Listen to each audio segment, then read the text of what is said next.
Part 1, we explored the nature and a number of examples of law which is deemed to be derived from divine sources.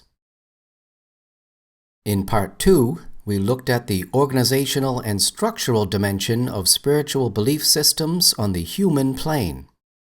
Now, in this third and final part of our episode on law and religion, we will consider how divine law interacts with its humbler relative, law which is created by mortal beings. The Living Law Nation series is full of examples of the clash of belief systems, such as when the Roman Empire extended its reach to Israel.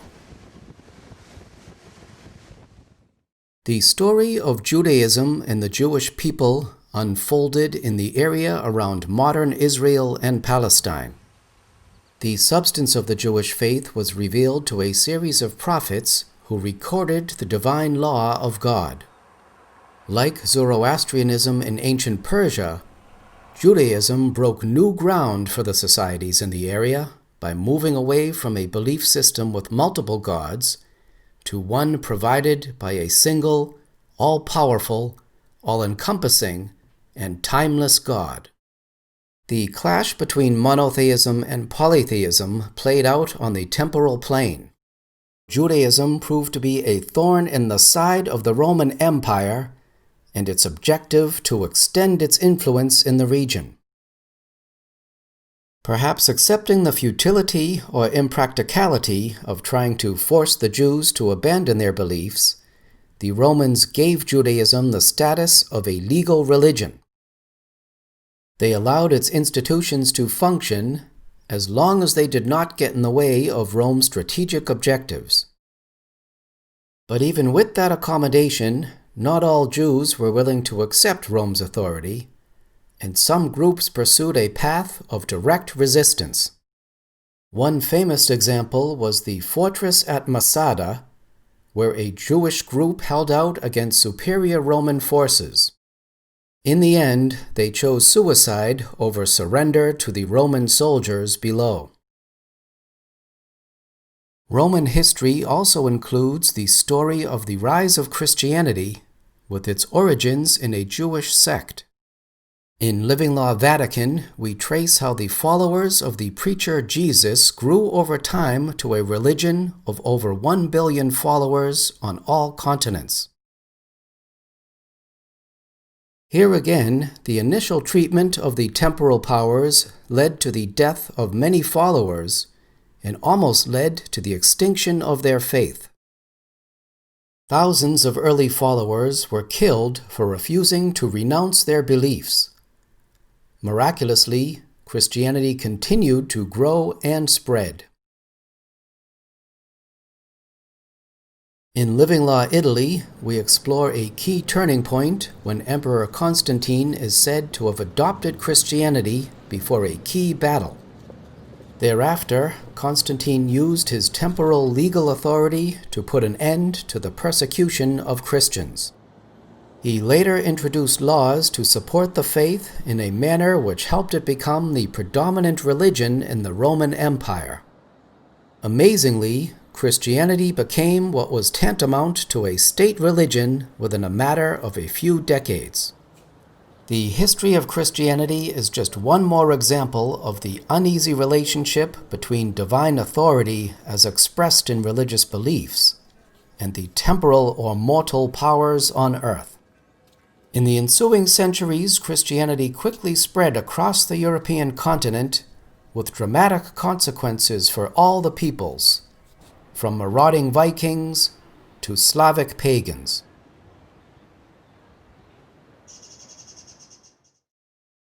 The religion of Islam seemed to undergo a similar evolution several centuries later. After the establishment of an initial stronghold in what is now the Kingdom of Saudi Arabia, Islam spread rapidly across the Arabian Peninsula, across North Africa, and into southern Europe.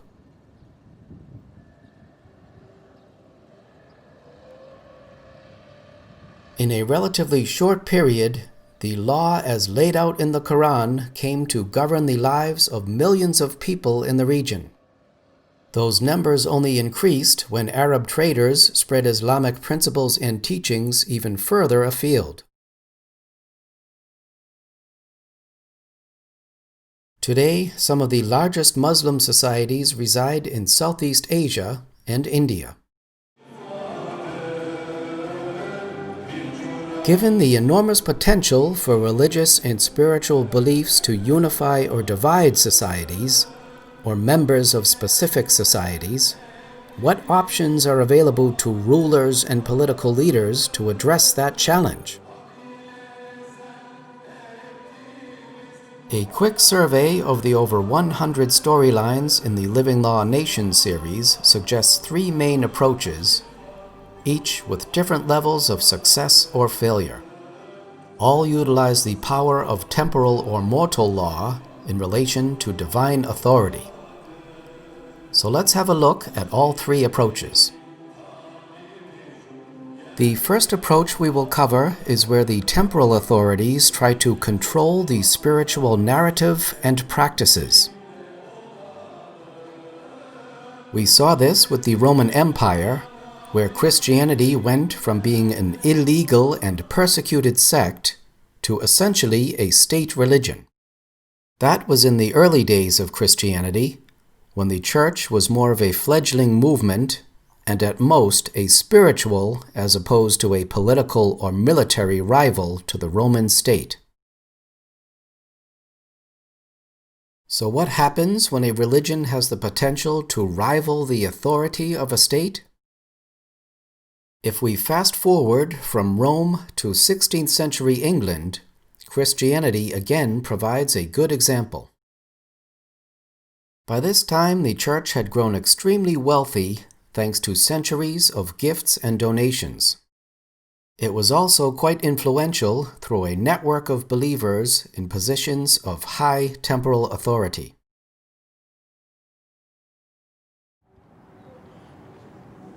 Against the backdrop of the Protestant Reformation spreading across the European continent, King Henry VIII found his kingdom at a crossroads. Should he join this new form of Christianity emerging in Europe, or remain faithful to the Church in Rome? The decision would be a crucial one for all of his subjects. The path taken by Henry was to have the crown usurp the Christian religion and the temporal power and wealth that came with it. The drivers of his decision, the desire to legally marry another woman and secure an heir to the throne, are generally well known. What is perhaps less well known are the specific legal measures introduced to secure the predominant position of the newly created Church of England, or Anglican Church. 1533 saw the introduction of an Act in Restraint of Appeals to Rome, also known as the Ecclesiastical Appeals Act. Through it, the king replaced the Pope as the ultimate legal authority in all religious or other questions. Following papal guidance on spiritual or other matters was now illegal. The act was binding on all the crown subjects in England and Wales. A year later, the Act of Supremacy created the Church of England, with Henry as its head on earth, a role to be passed down to his successors. The concept of royal supremacy introduced in the Act meant that the laws emanating from the crown had precedence even over church or ecclesiastical law. Resistance to the new order was tantamount to treason and punishable by death. The next major step in the crown's usurping of the church was the 1535 Valor Ecclesiasticus. This act entailed a stocktaking of the wealth of the Christian monasteries. To appreciate its significance, a bit of background on the role of monasteries in this period is necessary. The Christian church in Europe had evolved in a way such that it assumed several of the societal functions which in most societies today would be considered a primary obligation of the state. This included education, health care, welfare for the needy, and more, all alongside the Church's traditional role as a provider of spiritual guidance and instruction. Church institutions often had individual legal personality through an act of incorporation. This facilitated their continued existence from one generation of caretakers to the next, in theory, in perpetuity. It also made possible the legal transfer of land and property such as buildings, so necessary to the Church's carrying out its social and charitable activities. The process continued in 1536 with the first Act of Dissolution of the monasteries. This act initiated a wave of closure of smaller monasteries, with the clergy faced with either joining a larger institution still in operation or becoming a member of a secular institution.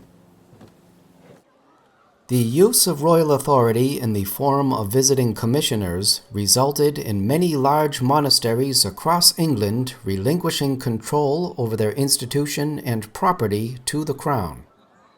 The 1540 Second Act of Dissolution of the monasteries retroactively legalized the purported voluntary surrender of such monasteries and their property.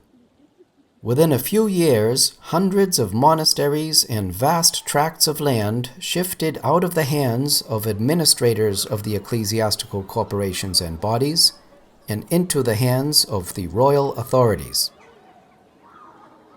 The power and influence of the Church of England grew in direct proportion to the decline of the power and influence of the Catholic Church in England, until the latter was reduced to a mere shadow of its former self. Through the use of temporal law, the Crown attempted to usurp the place of the Catholic Church on both the spiritual and mortal planes.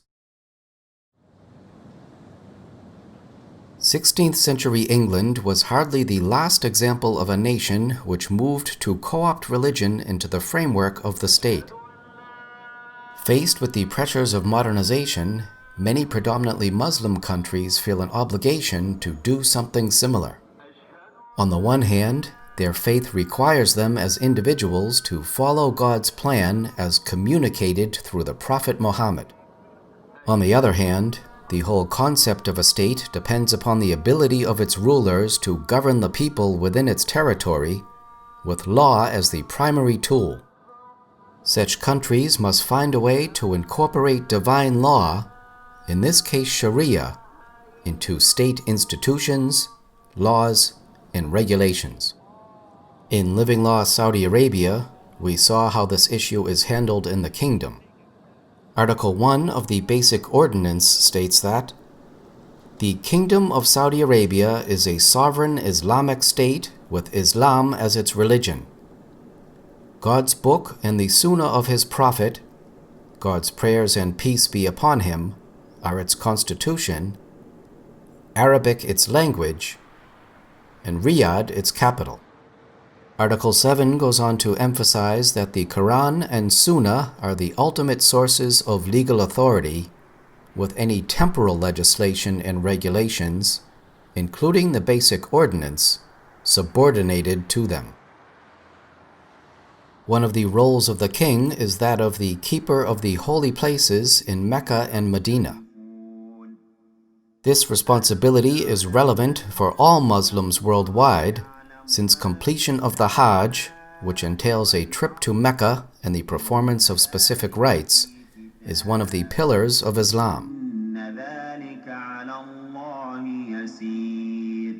Every Muslim is expected to perform the Hajj at least once in their lifetime. We explore just what this legal order means for the kingdom's citizens and residents, and how the country's leaders manage that balance in the Living Law Nations episode. Thailand presents a good example of this approach for a predominantly Buddhist population. The very legitimacy of the monarchy's authority traces back to the first Thai kingdoms and has a clear religious dimension. The principle of Dhamma Raja obligates the king to rule his subjects in accordance with the Dharma and Buddhist teachings. The Buddha set the wheel of law in motion, and Buddhist leaders are supposed to keep it turning. In other words, provide direct support to the practice of Buddhism. The Thai king's titles include those of adherent of Buddhism and upholder of religions. The relationship between the monarchy and the Buddhist clergy and Sangha, or community, is a fundamental aspect of Thai society. Historically, Thai kings were considered reincarnations of the divine, providing a basis for their authority which was beyond reproach. The status has its parallels with the ancient civilizations of Central and South America, as well as the former absolute monarchies in Europe. One consequence of this is that making any negative statements about the royal family may constitute a crime. So-called lèse-majesté laws call for the punishment of convicted offenders. It is a clear exception to any general right of free speech and expression. During several trips to Thailand to film that episode for the Nations series, Living Law was able to experience Thailand under its longest-serving monarch, King Rama IX.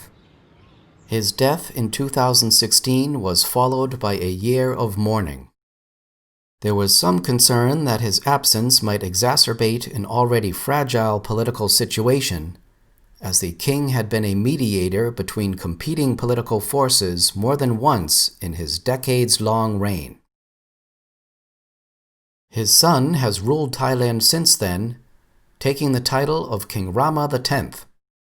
In accordance with Thai tradition, his coronation included taking a vow as defender of the faith in a ceremony conducted with the Supreme Patriarch of Thailand. We explore the Thai model of state-religion balancing in more detail in Living Law Thailand. Another possible strategy for dealing with the competition between spiritual and mortal authority is for the latter to attempt to completely displace the former. This need not mean the replacement of one set of religious institutions and administrators with another, as in 16th century England. It could also be by trying to remove spirituality's role in society altogether. Once again, using the force of temporal law. In Living Law Russia, we explore one such attempt in relation to the Soviet period. One of the main challenges of the Bolsheviks following their 1917 revolution and victory in the ensuing civil war was how to deal with the Russian Orthodox Church.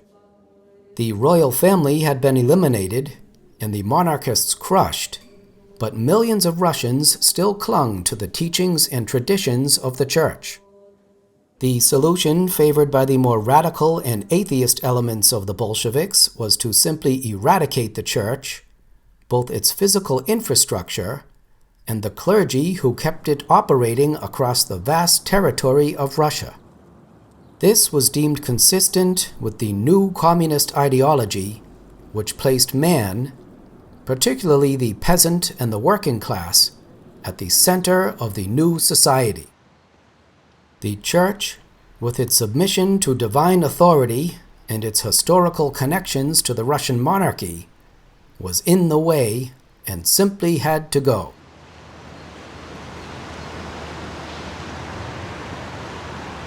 After the victory over the Whites, the Bolsheviks had only one main threat before they could establish their power base: the Orthodox Church.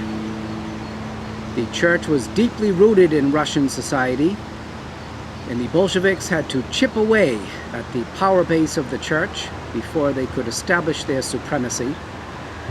The cathedral in the background, for example, was destroyed to make way for a swimming pool. Russia was not the only nation to experiment with communism and attempt removing religion from its newfound society. In fact, one of the principles of communist ideology was to spread the revolution to other parts of the planet, liberating the peasants and the working classes. After a long and bloody civil war, communism also prevailed in China. Different religions, especially Buddhism, had large followings in imperial China.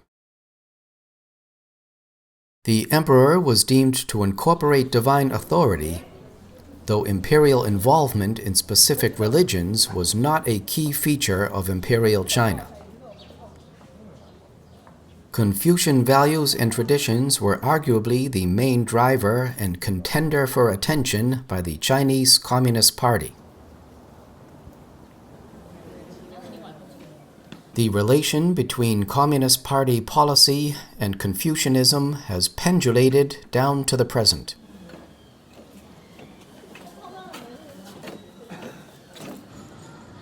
Communism spread beyond China to much of Southeast Asia. Vietnam, Laos, and Cambodia all became subject to communist regimes following horrific civil wars. Cambodia under the Khmer Rouge provides a good, if disturbing, case study for the impact of extreme forms of communist governance. The extent of the killing during the Khmer Rouge period almost extinguished religion in Cambodia altogether.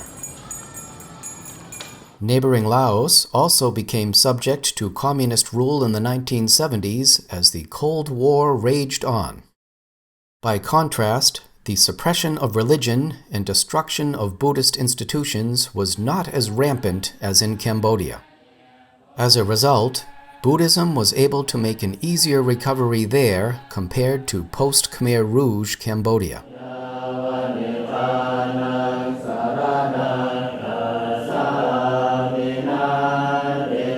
These examples of attempts at eradicating religion from society and public life are relatively recent. They represent exceptions rather than the rule of how most modern societies attempt to balance the relative positions of divine and temporal authority. At least in the past 2 centuries, the majority of countries have experienced something falling between the extremes of establishment of a state religion and attempts at eradicating religion in society altogether.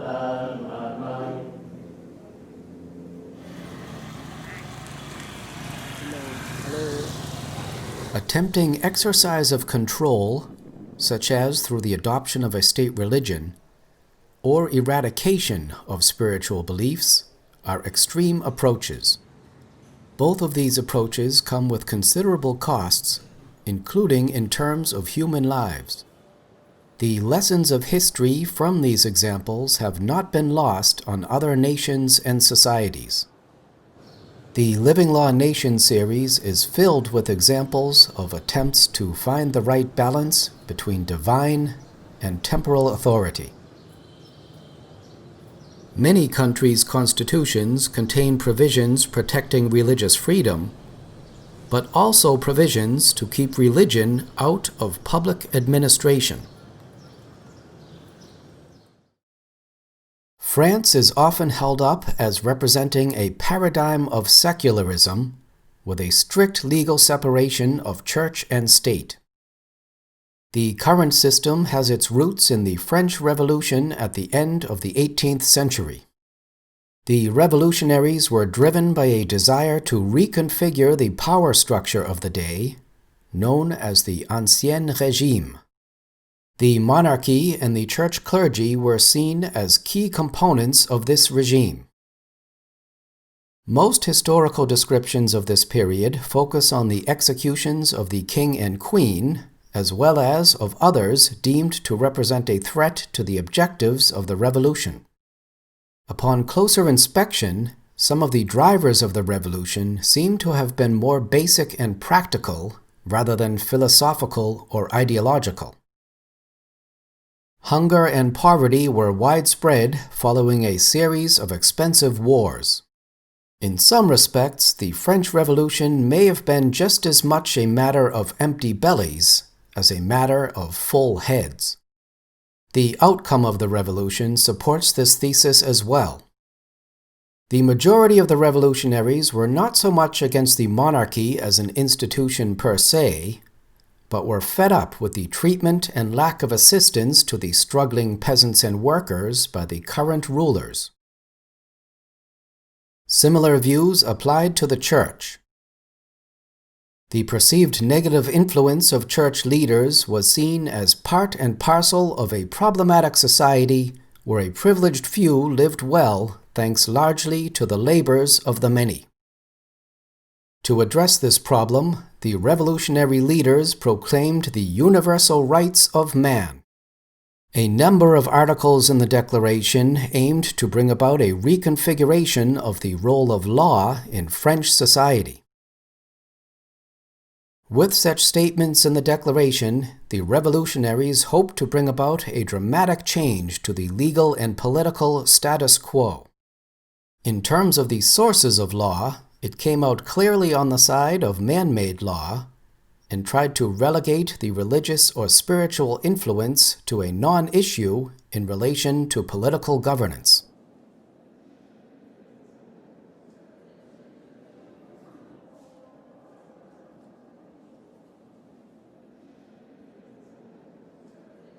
The Declaration remained largely aspirational, but it did influence later declarations, including the Universal Declaration of Human Rights.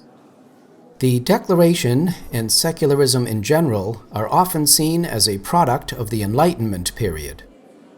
Not a Buddhist-like spiritual enlightenment, but a purely human one.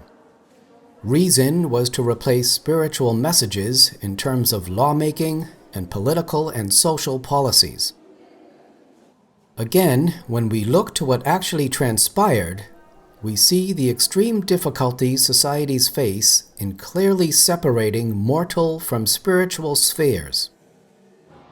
The followers of the revolution built temples of reason, with a figurative goddess of reason. Instead of churches with statues of saints, buildings were transformed to extend praise and glory to human thought leaders. The Church of St. Genevieve in Paris, for example, became home to the Pantheon, a place to pay tribute to the thinkers and heroes of the Revolution. To this day, it is meant to portray the modern, secular state of France.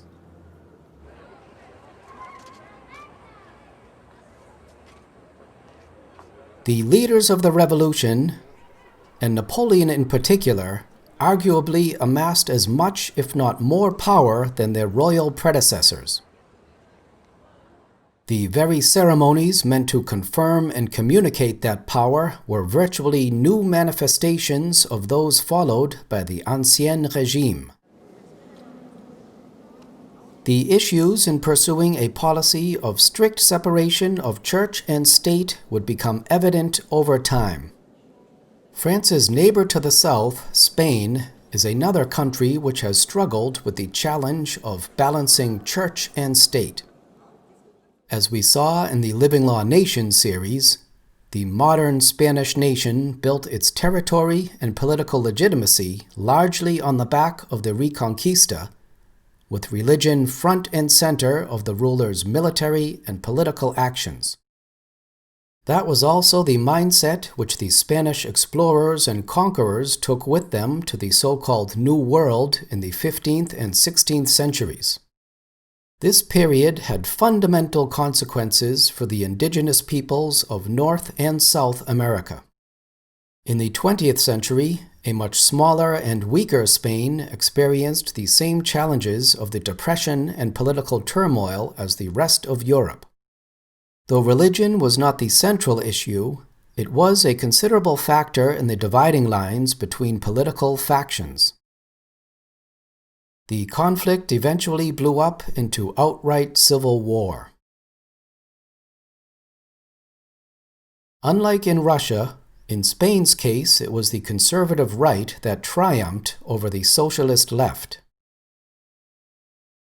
Their supporters included many leaders of the Catholic Church, who feared the violence which some pursued against the clergy. But other clergy sided with the leftist forces, making for an overall extremely complicated picture and complex aftermath. We explore the fascinating yet tragic events in Spain's Civil War in more detail in that country's Nations episode.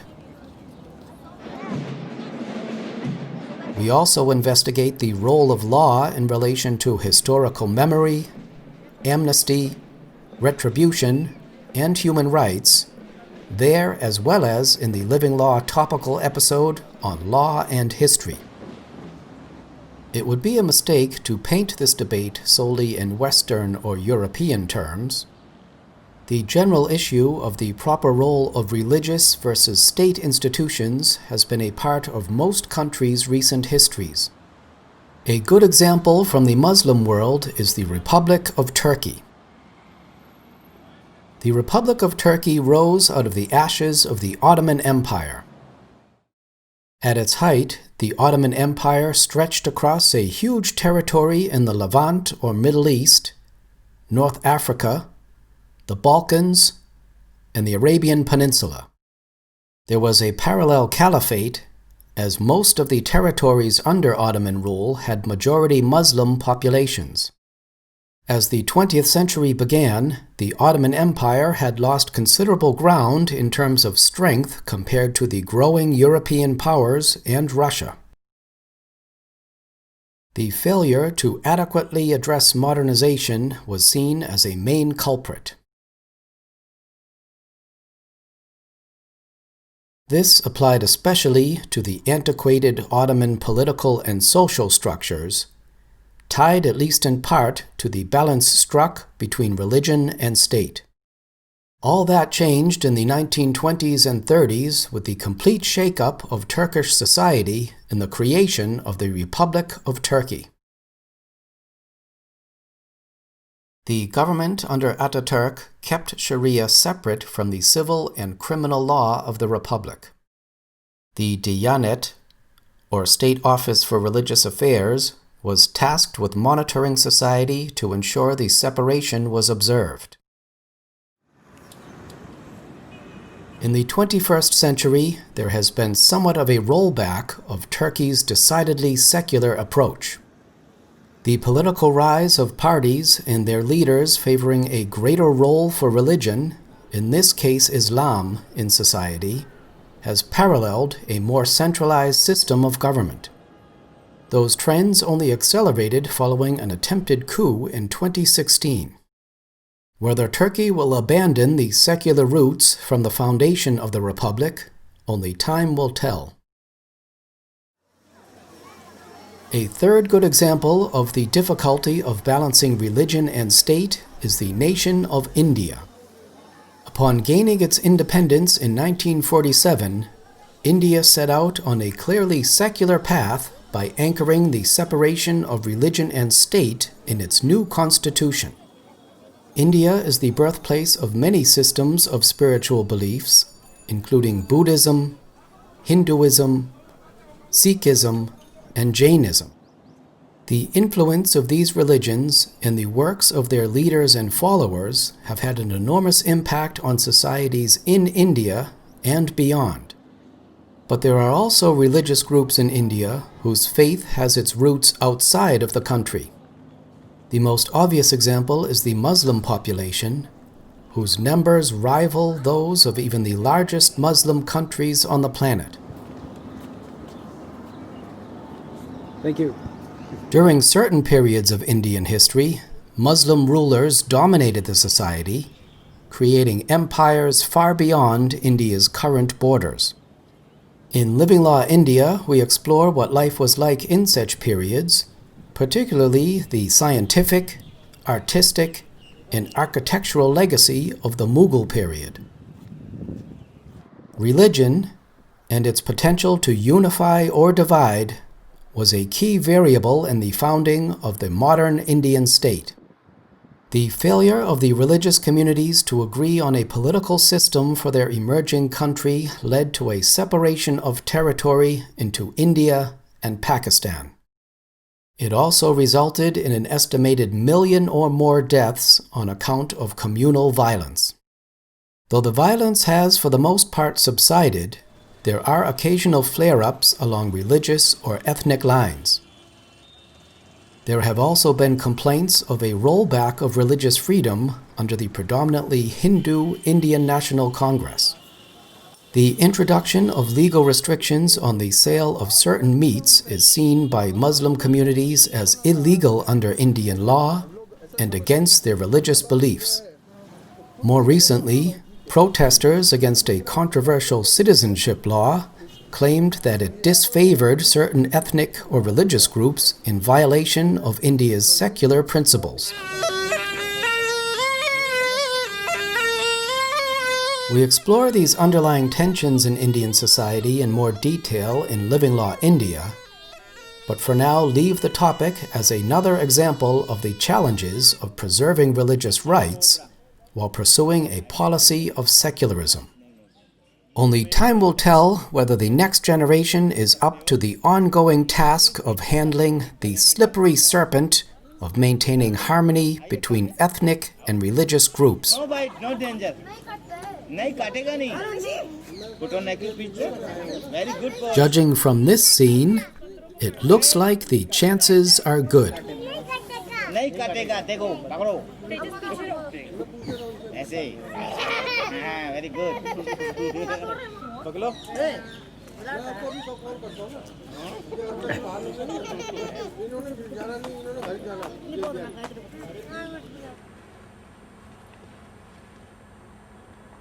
Before we conclude this episode on law and religion, it's time to recap the main points covered. As we saw in Part 1, the degree of detail and specificity of divine or religious law or rules varies greatly between the various spiritual belief systems. Some entail relatively general principles, relying on individuals to figure out any ambiguities or fill any gaps. Here, the respective spiritual advisors or religious administrators are available to assist with such questions of interpretation or understanding. Other belief systems go into quite a bit of detail, relaying not only general spiritual or moral principles, but setting out rules for many facets of human existence, including appearance, diet, manner of worship, and much more. They are veritable complete systems for living. Here as well, followers may be able to avail themselves of the advice and guidance of spiritual leaders. But even the most detailed and complex sets of rules may struggle to cover every possible life contingency. After all, the roots of most such belief systems go back hundreds, if not thousands of years. Human societies have evolved a bit since the early days when such principles and rules were revealed.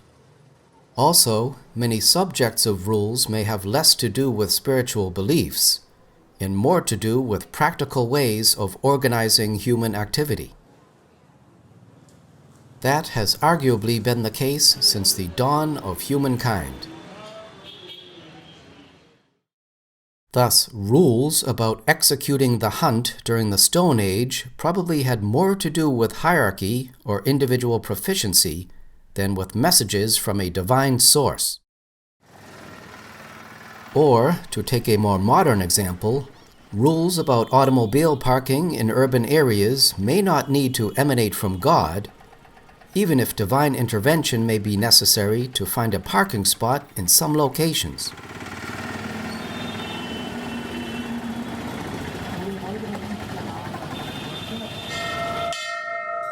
Naturally, one could construe a spiritual or religious dimension to just about any human rule, but the point is that many, if not most, of today's rules and laws originate solely on the human plane.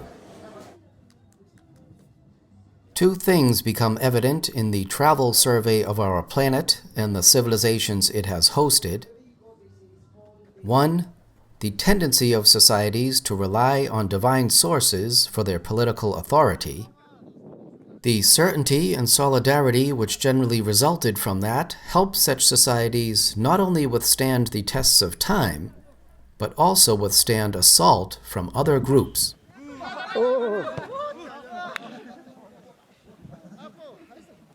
And 2, the potential for conflict when different belief systems come into contact via their societies which adhere to them. All societies struggle with the balance between competing factors and between divine versus mortal rules. Where mortal rulers were able to harness and treat divine authority in such a way as to unify and rally their subjects, those societies tended to grow more powerful and influential. But if those attempts failed, the result was often violent conflict. Some people see secularism as the best answer, while others try to prove that religion and a divine order are inventions of the human mind. If there is one thing that human history has shown us, it is the difficulty of snuffing out the influence of religion altogether.